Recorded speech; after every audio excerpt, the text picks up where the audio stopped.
손님이던 위만은 어떻게 왕좌까지 갔을까요, 정말? 답은 환대의 틈과 닫힌 기록 사이에 숨어 있죠. 오늘은 그 틈을 따라 조심스럽게 들어가 보죠. 오늘의 사건은 천여 명 망명에서 시작됐어요. 기록은 위만이 연나라 쪽 사람이라 적었죠. 그가 넘어온 곳은 전쟁 뒤 흔들린 변경이었고요. 준왕은 그를 내치지 않고 서쪽에 세웠어요. 그 결정은 보호막이자 위험한 문이 됐죠.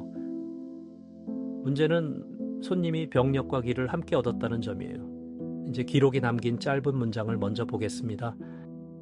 사마천의 사기는 이 사건을 아주 짧게 전해요. 한서도 큰 줄기는 비슷하게 이어받았고요. 두 기록 모두 위만의 말은 직접 남기지 않아요. 준왕의 판단도 한쪽 기록 너머로만 보이죠? 그래서 첫 질문은 그는 왜 받아들였을까요? 왜 받아들였나 기록은 친절하게 답하지 않아요. 다만 서쪽 변경을 맡겼다는 대목은 남았죠.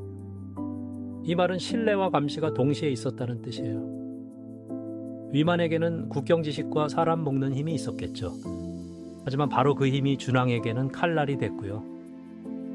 두 번째 질문은 천여 명은 왜 중요할까요? 고대 변경에서 사람 수는 곧 힘이었거든요. 농사 짓는 손도 싸울 수 있는 팔도 생깁니다. 기록의 숫자가 정확한지는 조심해야 해요. 그래도 작은 피난 행렬은 아니었다고 보게 되죠. 세 번째 질문은 왕검성은 왜 목표가 됐을까요?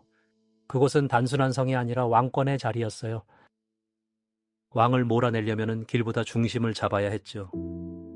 그 답은 위만의 거짓 보고 장면에서 드러나요.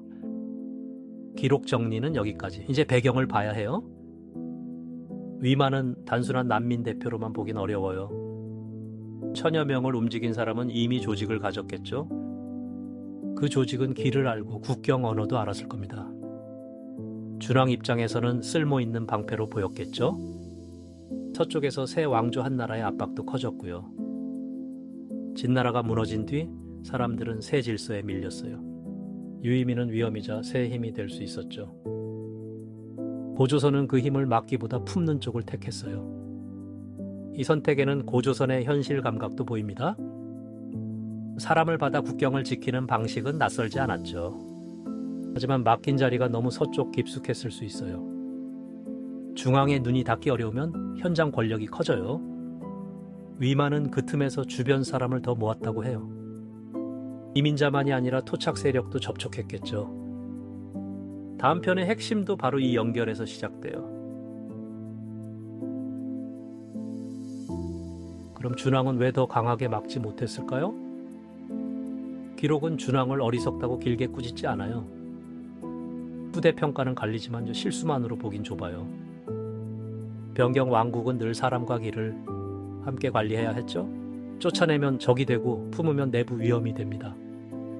준왕은 두 위험 중 내부 통제를 고른 셈이에요. 그 판단에는 고조선의 포용 능력도 담겨 있죠. 하지만 포용은 감시 장치가 약하면 흔들립니다. 위만은 기다렸고 왕검성으로 향할 명분을 찾았어요. 그 명분이 바로 한나라 군대가 온다는 말이었죠. 실제로 군대가 왔는지는 기록만으로는 확인이 어렵고요. 중요한 건 그 말이 왕의 문을 열었다는 점이에요.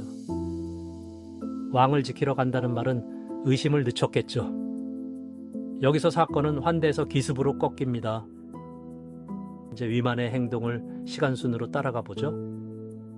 천여 명이 움직였다는 기록은 그냥 배경이 아니에요. 그 숫자는 준왕의 선택지를 크게 줄였겠죠. 처음엔 난민을 막는 싸움이 더 큰 불씨였을 겁니다. 받아들이면 그들을 방어선으로 쓸 수 있었고요. 문제는 방어선 지휘자가 위만이었다는 겁니다.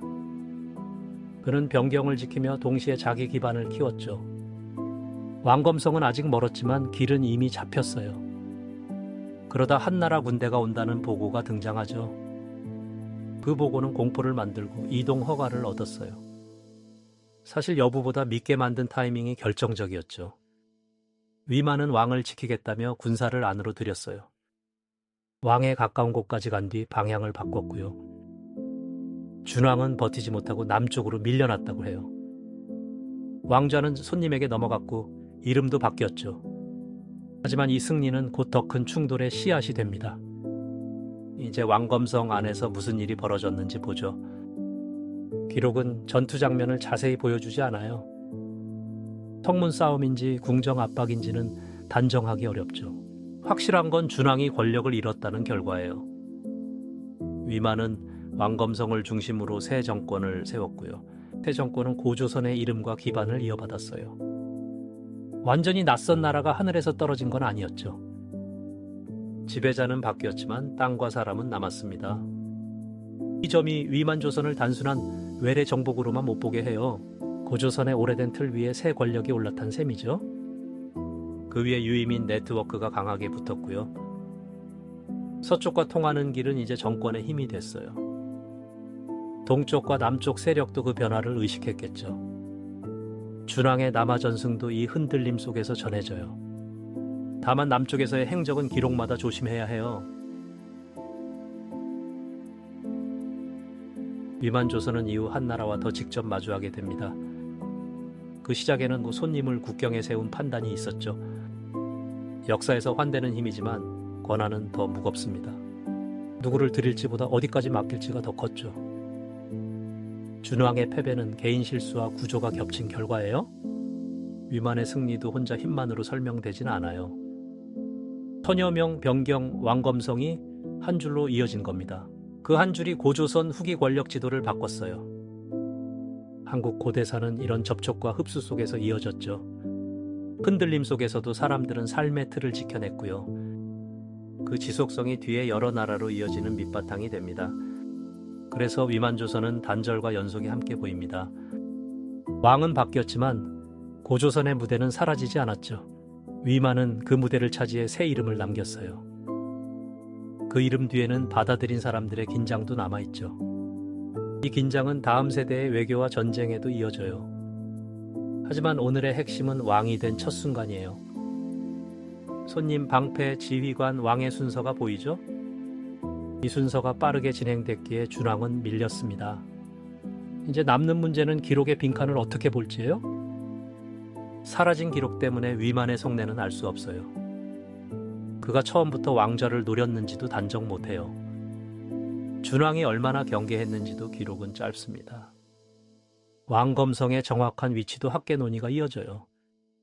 그러니 장면을 영화처럼 확정하면 위험합니다. 다만 흐름은 꽤 선명합니다. 망명에서 집권으로요. 기록은 인물의 감정보다 권력 이동을 남겼어요. 그래서 우리는 원인보다 조건을 먼저 봐야 합니다.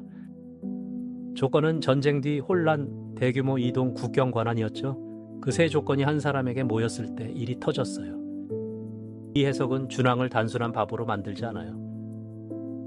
동시에 위만을 천재 한 명으로만 치켜쓰지도 않죠. 사람과 길을 준 자가 왕의 격까지 간 겁니다. 그 곁에서 호위와 반란의 경계가 무너졌고요. 남은 빈칸은 다음 충돌을 이해하는 열쇠가 돼요.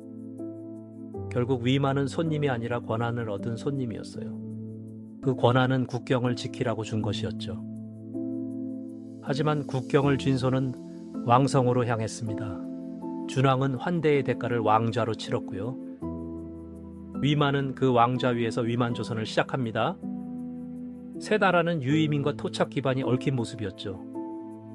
그래서 다음 편은 이 얽힘을 더 깊게 봅니다. 유이민은 어떻게 살아남을 자리를 얻었을까요? 토착 세력은 왜 새 왕을 받아들였을까요? 서로의 필요가 맞았는지 힘에 눌렸는지 봐야 해요.